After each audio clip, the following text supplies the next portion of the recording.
ടീച്ചറിൻ്റെ കുഞ്ഞുമക്കൾക്ക് നമസ്കാരം. സുഖമാണോ? സുഖമാണോ? എങ്ങനെയാ മറുപടി പറയാം? എനിക്ക് സുഖമാണ്. സന്തോഷമാണോ? എങ്ങനെയാ മറുപടി പറയാം?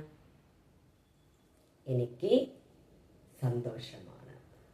ഓക്കെ, നമ്മൾ കഴിഞ്ഞ ക്ലാസ്സുകളിലൊക്കെ ആയിട്ട് അല്ലേ, ആദ്യാക്ഷരങ്ങൾ പഠിച്ചു, പിന്നെ സ്വരാക്ഷരങ്ങൾ പഠിച്ചു, പിന്നെ ചിഹ്നങ്ങൾ പഠിച്ചു, അതിനുശേഷം ചില്ലുകൾ അല്ലേ.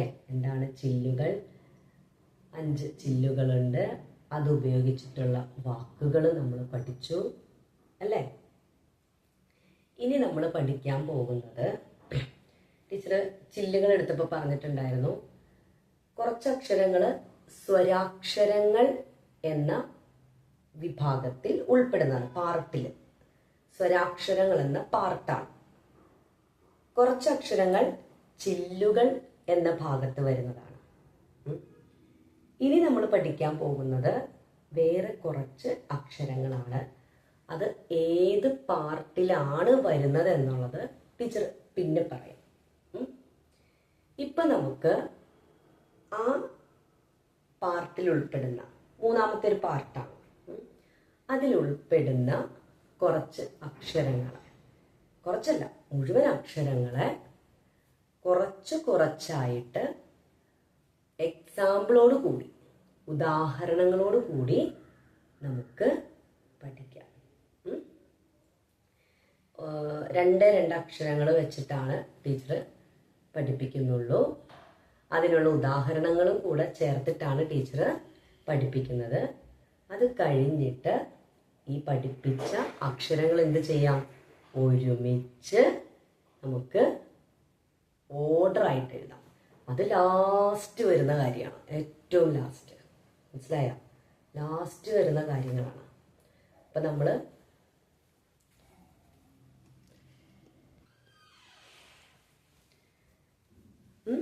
നമുക്കപ്പോൾ എന്ത് ചെയ്യാം? ലാസ്റ്റ് പഠിക്കാം. ഓർഡർ ചെയ്തിട്ട് നമുക്ക് ലാസ്റ്റ് പഠിക്കാം. ഇപ്പം നമുക്ക് എന്താണ്, അതിലെ ഓരോരോ അക്ഷരങ്ങൾ ഓരോന്നായിട്ട് ഉദാഹരണ സഹിതം പഠിക്കാം. നമ്മൾ മുന്നേയുള്ള ക്ലാസ്സുകളിൽ നമ്മൾ പഠിച്ചിട്ടുള്ള അക്ഷരങ്ങൾ ചേർത്ത് അർത്ഥവത്തായ വാക്കുകൾ നമുക്ക് എഴുതാം. ടീച്ചറിന്റെ ഒപ്പം പഠിക്കാൻ റെഡിയാണോ? ഓക്കെ ആണോ? പറ. Yes, okay. അപ്പൊ നമുക്ക് പഠിക്കാം. ഈ ക്ലാസ്സിൽ ടീച്ചർ ആദ്യം എഴുതാൻ പോകുന്നത് വളരെ എളുപ്പമുള്ള ഒരു അക്ഷരമാണ്. ശ്രദ്ധിച്ചിരിക്കണം, ശ്രദ്ധയോടെ ഇരിക്കണം.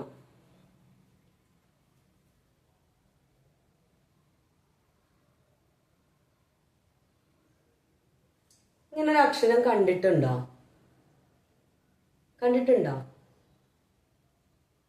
എന്താണ് ഈ അക്ഷരം?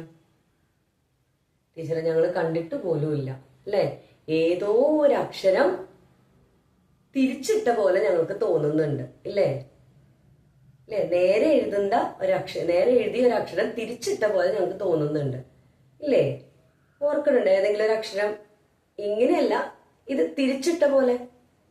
നോക്കിയേ, ഇതേതായിരുന്നു ഈ അക്ഷരം? നാ. ഓക്കെ, ഈ നാന്ന് പറഞ്ഞ അക്ഷരം നമ്മൾ എന്ത് ചെയ്തു? നാ എന്ന് പറഞ്ഞ അക്ഷരം തിരിച്ചിട്ടതല്ല, അതുപോലെ ഒരക്ഷരം. മനസ്സിലായോ?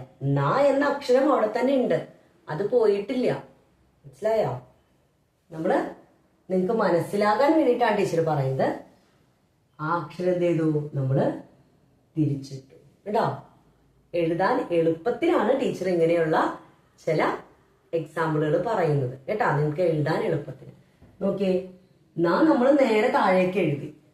ഇതെന്ത് ചെയ്യണം? നാ നമ്മൾ പറയില്ലേ തല കുത്തി നിൽക്കുന്ന ഒരു രീതിയിൽ, അതുപോലെ എഴുതണം. കണ്ടോ? ഇതാണ്. ഏതക്ഷരമാണ്? അറിയോ? പറയട്ടെ. ധ. ഇതാണ് ധ. പറഞ്ഞേ ധ. മനസ്സിലായോ? ഒന്നുകൂടെ എഴുതി നോക്കിയാലോ? ഒന്നുകൂടെ എഴുതി നോക്കിയാലോ? ശ്രദ്ധിച്ചിരിക്കണം കേട്ടാ, അപ്പോഴാ മനസ്സിലാവണം. നമ്മള് നാ എഴുതി പഠിച്ചു അല്ലേ? അതവിടെ ഉണ്ട്. ഓക്കെ, അത് പഠിച്ചു കഴിഞ്ഞു. അത് ഉപയോഗിച്ചിട്ടുള്ള വാക്കുകളും നമ്മൾ എഴുതി. ഇനി അടുത്തത് ഈ ക്ലാസ് നമ്മൾ പഠിക്കുന്നത് ധ എന്ന് പറയുന്ന ഈ അക്ഷരം. ഓക്കെ, കിട്ടിയോ? ധ.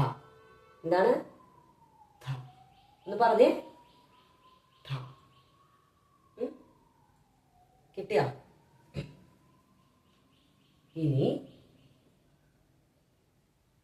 ഓക്കെ ആണോ? ധ. പറഞ്ഞേ ധ. ഇനി ഈ അക്ഷരം ഉപയോഗിച്ച് വാക്കുകൾ ഉണ്ടാക്കാം. വേണ്ടേ?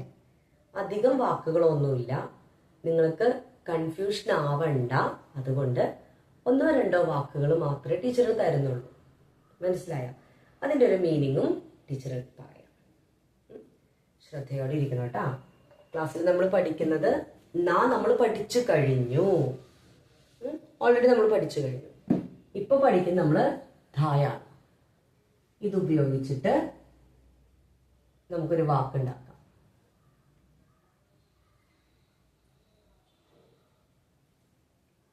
ധാ. ടീച്ചർ ഒന്ന് മാറ്റിയാണ് കേട്ടാ, കുറച്ച് സ്പേസിൽ എഴുതാൻ വേണ്ടിയിട്ട് മാറ്റിയാണ്. ധ. അതുപയോഗിച്ചിട്ടുള്ള വാക്ക് ധ. കണ്ടോ? ഓക്കെ, തിരിച്ചിട്ട പോലെയല്ലേ? ധ ന. ഇവിടെ നമ്മൾ എന്ത് ചെയ്യാണ്? അനുസ്വാരം എന്ന അക്ഷരത്തിന്റെ ചിഹ്നം എഴുതുകയാണ്. എന്താണത്? അനുസ്വാരം നമ്മൾ എഴുതുകയാണ്. കണ്ടോ? അനുസ്വാരം. അപ്പൊ ഇതെങ്ങനെ നമ്മൾ വായിക്കാം? പഠിച്ചിട്ടുണ്ടല്ലോ അത്. നാ, നീ, അങ്ങനെ പഠിച്ച് പോയിട്ടുണ്ടല്ലോ. അപ്പൊ ഇതേതാണ് അക്ഷരം? ന അല്ലേ? ടീച്ചർ പറഞ്ഞു സ്ഥാനങ്ങൾ മാറുമ്പോ ന എന്ന് പറയുന്നത് ന തന്നെയാണ്, പക്ഷെ പറയുന്നതിന് ചെറിയ വ്യത്യാസം വരും. അപ്പൊ ഇവിടെ ധനം എന്നല്ല പറയാ, ധ ന അം, ധനം. എന്താണ്? ധനം എന്ന് പറഞ്ഞേ. ധ ന അം, നം, ധനം. ന അം നം, ഇത് ധ. അപ്പൊ കൂട്ടിച്ചേർത്ത് വായിക്കുമ്പോ ധനം. പറഞ്ഞേ ധനം. ധനം. എന്താണ് ധനം എന്ന് പറഞ്ഞ? ധനം എന്ന് പറഞ്ഞാൽ എന്താ? എനിക്ക് കുറേ ധനമുണ്ട്. എന്താ അതിന്റെ അർത്ഥം? എന്താ അതിന്റെ അർത്ഥം? പണം, ക്യാഷ്. മനസ്സിലായോ? പണം എൻ്റെ ഉണ്ട്, ധാരാളം പണം എനിക്കുണ്ട്. എനിക്ക് കുറച്ച് ധനം മാത്രമേ ഉള്ളൂ. മനസ്സിലായോ? പണം. ഓക്കെ, ധനം എന്ന് പറഞ്ഞ പണം. കിട്ടിയോ? ഇനി കൺഫ്യൂഷൻ വരരുത് കേട്ടാ. ഇത് ധ ന അം, ധനം. ധനം എന്ന് പറഞ്ഞാൽ പണം. ഓക്കെ, കിട്ടിയില്ലേ? ടീച്ചർ നേരത്തെ പറഞ്ഞു ഇത് വേറൊരു കാറ്റഗറിയിൽ വരുന്ന, ഒരു പാർട്ടിൽ വരുന്ന അക്ഷരങ്ങളാണെന്ന് പറഞ്ഞു. ഏത് പാർട്ടാണെന്ന് ടീച്ചർ ഒന്ന് പറയട്ടെ. ആ വാക്ക് കേൾക്കുമ്പോൾ നിങ്ങൾ ആകെ യോ ഇത്രയും വലിയ ഭാഗം എന്ന് വിചാരിക്കരുത്. മനസ്സിലായോ? അതിനെക്കുറിച്ച് നിങ്ങളിപ്പോൾ ചിന്തിക്കണ്ട. ഒന്ന് അറിയാൻ വേണ്ടി ടീച്ചർ ക്ലാസ്സിന്റെ ഇടയ്ക്ക് ഒന്ന് പറയുന്നു എന്ന് മാത്രം. ഓർഡർ ആയിട്ടൊക്കെ നമുക്ക് പിന്നീട് എഴുതാം. ടീച്ചർ പറഞ്ഞല്ലോ ഈ അക്ഷരങ്ങളൊക്കെ പഠിച്ച് കഴിഞ്ഞിട്ട് എഴുതാം. ഈ അക്ഷരങ്ങളൊക്കെ ഇപ്പൊ ഏത് വിഭാഗത്തിലാണ് വരുന്നതെന്നറിയോ? നമ്മൾ പഠിച്ചു, 2 പാർട്ട് പഠിച്ചു. ഏതാണ്? ഒന്ന് പറഞ്ഞേ, ഏത് പാർട്ടാണ്? സ്വരാക്ഷരങ്ങൾ അല്ലെ? സ്വരാക്ഷരങ്ങൾ എന്ന് പറഞ്ഞ് നമ്മൾ പഠിച്ചു. രണ്ടാമത് പഠിച്ച പാർട്ട് ഏതാണ്? മിടുക്കന്മാരും മിടുക്കികളാണല്ലോ. ചില്ലുകൾ അല്ലെ? ചില്ലുകൾ അല്ലെങ്കിൽ ചില്ലക്ഷരങ്ങൾ, ചില്ലുകൾ എന്ന് നമുക്ക് പറയാം.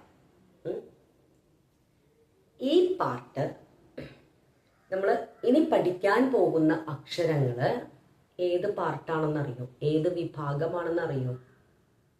പറയട്ടെ, ശരിക്കും കേട്ടിരിക്കോ? വ്യഞ്ജനാക്ഷരങ്ങൾ. എന്താണ്? വ്യഞ്ജനാക്ഷരങ്ങൾ. ഒന്ന് പറഞ്ഞേ, വ്യഞ്ജനാക്ഷരങ്ങൾ. മനസ്സിലായോ?